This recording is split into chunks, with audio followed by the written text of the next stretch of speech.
Hello everyone, my name is Edsel A. Martinez from Group 5.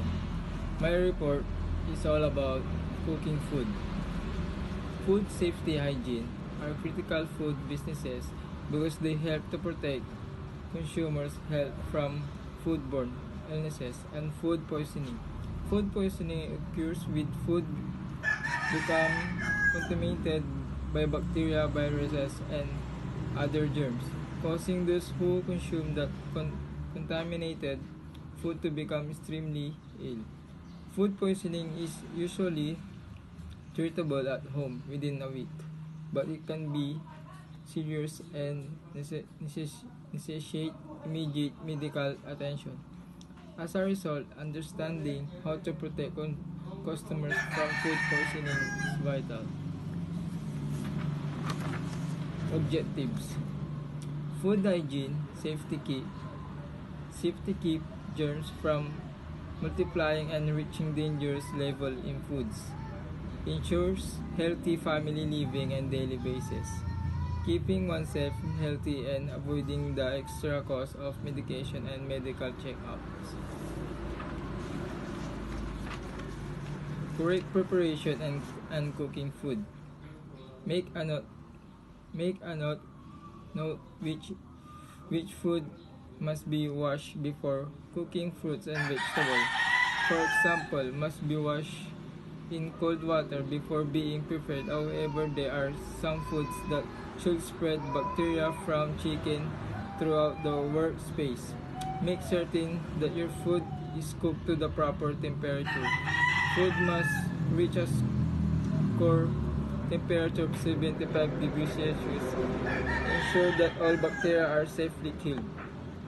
Food can be very flavorful while also being dangerous to human healthy if not properly prepared, stored, or eaten. However, no human can really survive without eating food, and many people has be destroyed and paradise as a result of eating unhealthy foods, which brings us what is known as food safety and hygiene. Cooking food and other definitions. Food safety as a broad definition is more than just eating healthy prepared for outside your home. It is something you should that more frequently at home and outside. Food safety has a lot to do while eating clean food, handling food, storing food, and maintaining personal hygiene on a daily basis. And this extends to food businesses, as both handlers and food businesses dealers are responsible for keeping food and healthy free of contamination. However, good kitchen hygiene is essential for keeping food safety for consumption. Thank you.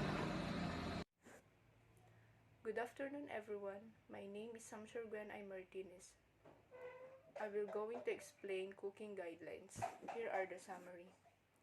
Cook food properly to at least 75 degrees Celsius or hotter. Use a thermometer to check temperature of cooked foods. If you use a microwave, check that the food is cooked evenly throughout. Cook foods made from eggs thoroughly. Cool and store cooked foods as soon as possible. Reheat food until steaming hot. People at risk from food poisoning. Food poisoning bacteria grow more easily on some foods than others. High-risk foods include raw and cooked meat, such as chicken and mincemeat, and foods containing them, such as casseroles, curries, and lasagna. Dairy products, such as custard and dairy-based desserts, like custard tarts and cheesecakes. Eggs and egg products, such as mousse. Small goods, such as ham and salami. Seafood, such as seafood salad, patties, fish balls, stews containing seafood, and fish stock. Cook rice and pasta. Prepared salads such as coleslaws, pasta salads, and rice salads. Prepared fruit salads. Ready-to-eat foods such as sandwiches, rolls, and pizza that contain any of the food above.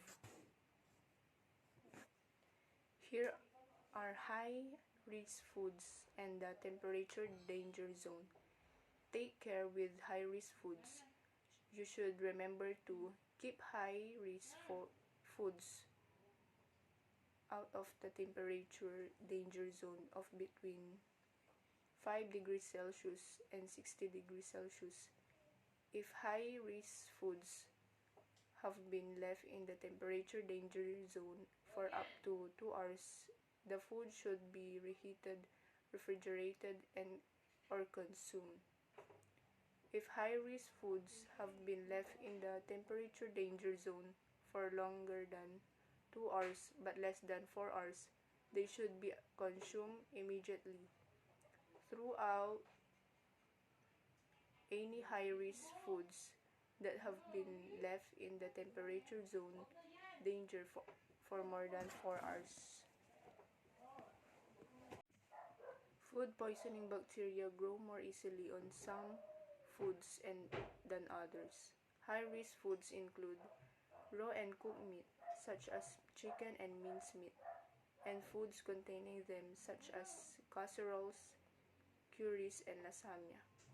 Dairy products, such as custard and dairy-based desserts, like custard tarts and cheesecakes. Eggs and egg products, such as mousse. Small goods, such as ham and salami. Seafood, such as seafood salad, patties, fish balls, stews containing seafood, and fish stock. Cook rice and pasta.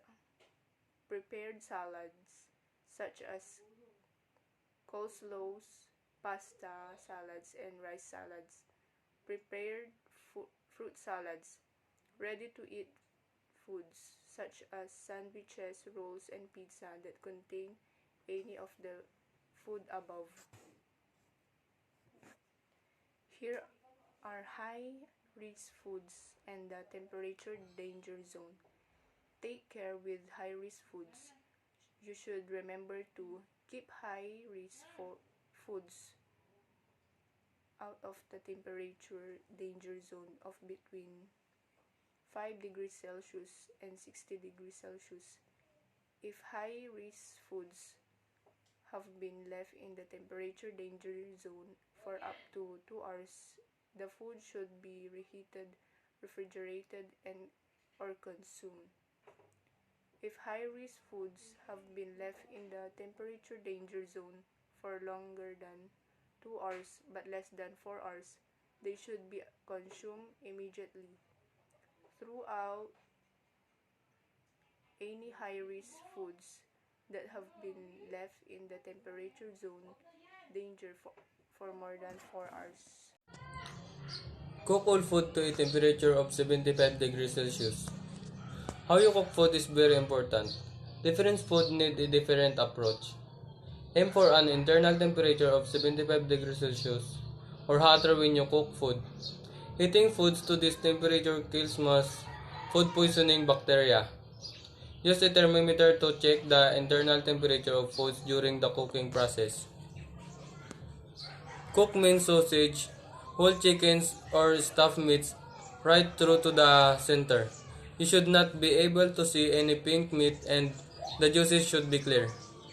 Cook steak, chops, and whole cuts of red meat to your preference as food poisoning bacteria are mostly on the surface. Cook fish until it flakes easily with a fork. Cook foods made from eggs such as omelets and baked egg custard thoroughly. Food safety with raw eggs. Take extra care when preparing foods that contain raw eggs, such as homemade mayonnaise, sauces such as hollandaise, and desserts, such as tiramisu and mousse. Bacteria present on eggshells and inside the egg can contaminate these types of food and cause food poisoning. Avoid giving food containing raw eggs to pregnant women, young children, elderly people, and anyone with a chronic illness. Food safety, microwave cooking.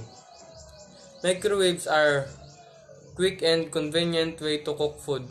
However, if they are not used correctly, they can cook food unevenly. This may leave food partially cooked or not reaching a uniform temperature of 75 degrees Celsius when you cook food in the microwave. Cut food into evenly sized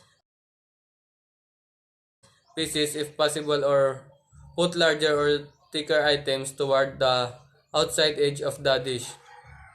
Cover the food with a microwave safe lid or microwave plastic wrap. This will trap the steam and promote more even cooking. Rotate and stir food during cooking. Wait until the standing time is over before you check that the cooking is complete. Food continues to cook even after the microwave is turned off. Cooling and storing food. If you need to store food for later use, wait until the steam stops rising, cover the food and put it in the fridge. They help to keep the food out of the temperature danger zone as fast as possible. Large portion of food cool faster when you put them into shallow trays or divide them into smaller portions. If you need to keep food warm, keep it hotter than 60 degrees Celsius and out of the temperature danger zone. Under ideal condition, cooked food can be stored in the fridge for a few days. If you want to keep cooked food longer, freeze the food immediately after cooling in the fridge. Always store cooked food separately from raw food, especially raw meats, poultry, and fish. Keep raw meats and poultry at the bottom of the fridge to avoid raw juices dripping onto other food. Ensure that all food is covered or sealed. Reheat food to steaming hot.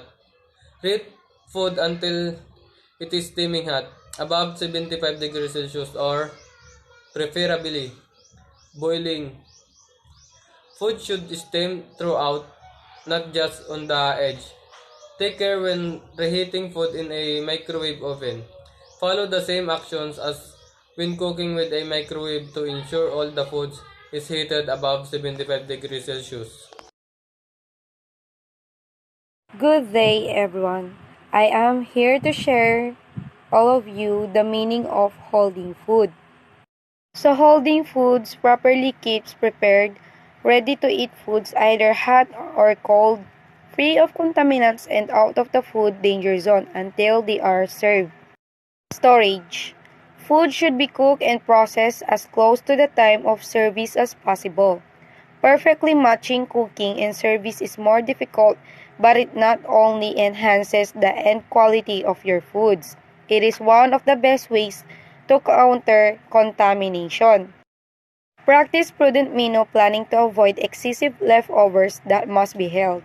If you do have leftovers, don't cross-contaminate fresh food by mixing leftovers and fresh food together for storage. Cook foods, then remove them from the heat. Let them stand as little as possible, but no more than the FDA recommended 2 hours at room temperature between 50 degrees Fahrenheit to 70 degrees Fahrenheit.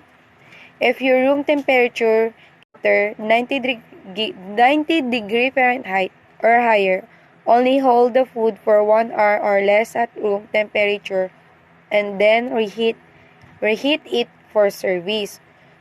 When reheating, make sure you bring your food above an internal temperature of 165 degrees Fahrenheit for at least 15 seconds to kill off any germs that may have adapted your dish. The first method of protecting your prepared food is to hold it out of the food danger zone at an appropriate temperature. We have holding hot prepared foods. In the perfect meal, of which there are none, all the great dishes would be served to all diners at the same time. In practice, the best we can do is approximate the ideal. One of the ways we attempt to do this is by holding hot foods. Holding means to keep your finished cooked products ready for service at the right temperature, consistency, and texture. Second, holding is useful when balancing the capabilities and limitations of your kitchen and cook against the number of portions of products of being cooked and their individual cook times. Third, holding is usually done at very low temperatures which are meant to keep the product above the food danger zone and at an appealing, edible temperature without additionally cooking the product. Always hold hot prepared foods not immediately consumed above 135 degrees Fahrenheit, 57 degrees Celsius. By using chafing dishes, a warming drawer, your oven or the stove top at home, and warming the cabinets. Steam tables or other suitable devices in a commercial kitchen. After holding hot prepared foods, we have holding cold prepared foods. The first is holding cold foods for service, like when a bound salad is held out on a buffet table. The second is holding previously prepared foods, hot or cold, for future use. Chilled meaning held on ice, or refrigerated foods should be kept at or below 40 degrees Fahrenheit or 40 degrees Celsius at all times and should be cold out of the food danger zone as quickly as possible.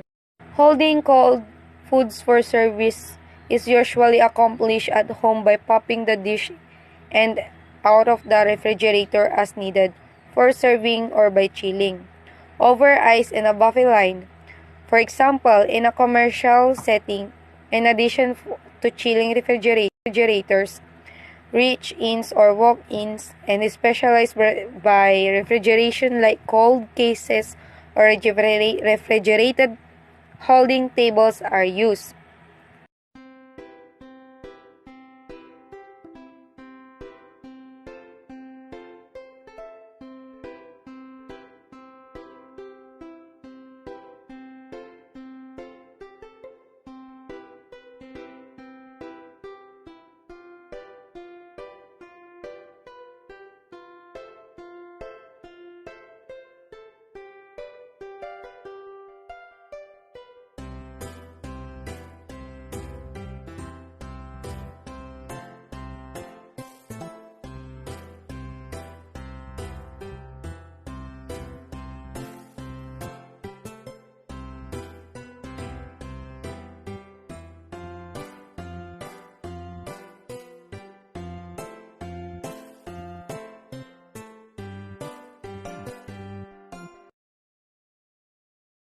Good afternoon, everyone. I am Rhea Okda and I will going to explain about the cooling foods. So, ano nga ba ang cooling foods? So, according sa encyclopedia, cooling is the lowering of the temperature of vegetable and animal food products to slow or partially arrest the life activity of microorganisms that cause spoilage. So, in short, ito yung pagpapababa ng temperature ng pagkain para ma-prevent yung microbial growth na nagkukos ng spoilage or foodborne illnesses. So, ano nga ba ang cooling according sa study guide natin? Cooling is a process of removing heat from food quickly enough to prevent microbial growth. So, ito yung sinasabi ko kanina na ito yung process ng pagpapababa ng temperature ng isang pagkain para ma-prevent yung microbial growth. So, bacteria grow ideally between 21 degrees Celsius to 60 degrees Celsius. Sa temperature na ito, dito usually nagfo-fall yung human body temperature or yung temperature natin. So, the more na na-expose yung pagkain sa ganitong temperature, the more na mas mabilis yung pag-spread ng microorganisms. So, there are two acceptable methods for cooling foods. First is yung 1 stage or the 4-hour method. Cool food from 57 degrees Celsius to 5 degrees Celsius within 4 hours using appropriate method. So, after ng 4 hours, kukunin ng in-charge na employee yung temperature para ma-make sure na na-reach or naabot yung tamang temperature ng pagkain. And then after nun, i-reheat yung pagkain above 74 degrees Celsius. Bakit 74 degrees Celsius? Bakit above 74 degrees Celsius? Kasi above 74 degrees Celsius, doon namamatay yung mga microorganism. And number 2 is the 2-stage method. Cool food from 57 degrees Celsius to 21 degrees Celsius or lower within 2 hours, and then cool down to 5 degrees Celsius or lower within an additional 4 hours for a total cooling time of 6 hours. And then, after nung 2 hours and nung 4 hours, kukunin yung temperature ng pagkain para ma-make sure na na-reach yung tamang temperature. And then, after nun, i-reheat above 74 degrees Celsius. And we also have factors that affect how quickly foods will cool down. First is yung size of the food being cold. So, dito, yung distance and yung thickness ng food ay nakaka-apekto sa kung gaano kabilis lumamig or bumaba yung temperature ng isang pagkain. And then second is yung density of food. So, the denser the food, the slower it will cool. So, kapag mas dami kang nilagay sa isang container, mas mabagal din yung paglamig nito or yung pagbaba ng temperature nito. And then, container in which food is stored. Usually, most advisable dito is yung shallow pans. Shallow pans, ito usually yung nakikita natin sa mga handaan or yung gamit ng mga nagki-cater. And then, last is the size of the container. Dito, sa size ng container, hindi dapat siya ganon kaliit at hindi dapat siya ganon kalaki. So, ano nga ba ang temperature danger zone? Temperature danger zone, dito usually, nag-grow rapidly yung mga microorganism or yung mga bacteria na nagkukos ng foodborne illnesses or spoilage. So, ito yung between 5 degrees Celsius to 60 degrees Celsius. So, we also have methods for cooling foods. First is to reduce the quantity of food being cooled. Ito yung size ng mga ingredients or yung mga vegetables. For example, yung cuts. So, dapat bawasan natin or nipisan yung cuts. And then, second, use blast chillers or tumbler chillers to cool food before placing it into refrigerator storage. So, ano nga ba ang blast chillers? Blast chiller, ito yung equipment na nakakatulong para mas mabilis bumaba yung temperature ng pagkain. It is also called the blast freezers or the flash freezers. Next is use ice water baths. So, dito sa process or sa methods na to, ilalagay natin yung pagkain sa container and then itidip natin yung container na yon sa malamig na tubig. Usually between 10 to 15 degrees Celsius na tumatagal lang hanggang ng 10 to 15 minutes. And then, add ice or water as an ingredient. So, kapag nagluluto tayo, usually, ang ginagamit naman talaga nating main ingredients is water. So, para mas mapabilis yung pagbaba ng temperature, we can use ice or cold water. And, use a steam-jacketed kettle as a cooler. So, bakit steam-jacketed kettle? So, aside sa greater productivity nito, 2/3 ng cooking surface nito, kapag nilagyan ng pagkain or kapag nagkaroon ng contact sa pagkain, mas mababa yung temperature niya compare sa ibang pots or sa ibang stainless steel na gamit. So, ang steam-jacketed kettle is same lang or parang parehas lang sa double boiler. And then, last is to stir foods to cool them faster and more evenly. So, alam naman natin na ang paghalo ng pagkain is malaking tulong para mas mapabilis yung pagbaba ng temperature ng pagkain na prepare natin.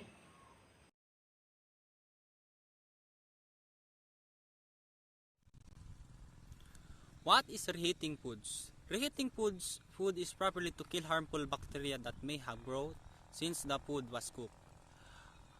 Ang pagre-reheat po ng pagkain ay hindi lang po natin ginagawa para mabaganda yung quality ng pagkain. Ginagawa din po natin to para makil or mamatay lahat ng mga harmful bacteria or para maiwasan po natin ang food poisoning.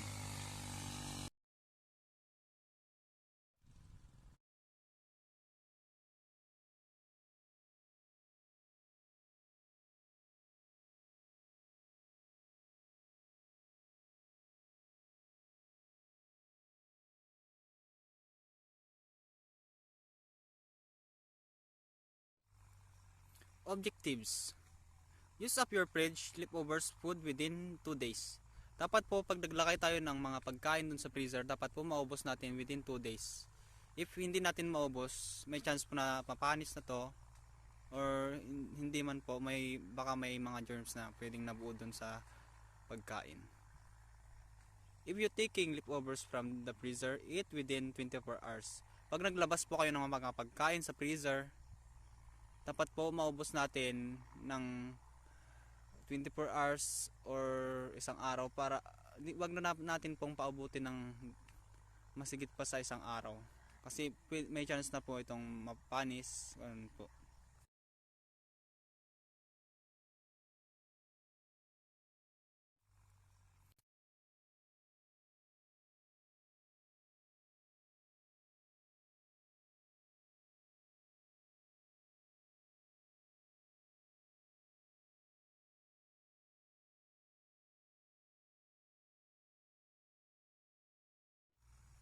Reheating foods just is cook again, not just warming through. As is the common misconception, you should always reheat foods until it is steaming hot, not true. Throughout. Always serve reheat foods immediately. Pag nag-reheat po tayo ng pagkain, hindi po ibig sabihin na i-reheat lang po. Yun po ay parang pagluluto ulit. Dapat po yung pakuluan, yung lahat ng ginagawa mo sa pag-cook, dapat gawin mo ulit sa pag-reheat. Siyempre, wag na po natin gawin yung paglalagay ng mga ingredients, ganun po. Yung gusto ko po lang pong sabihin, dapat po lutuin nating mabuti. Yun lang po. Para mo po mamatay lahat ng germs na pwedeng may nandun sa pagkain. Tas mas mapaganda po yung quality. Yun lang po. Thank you. Reheating food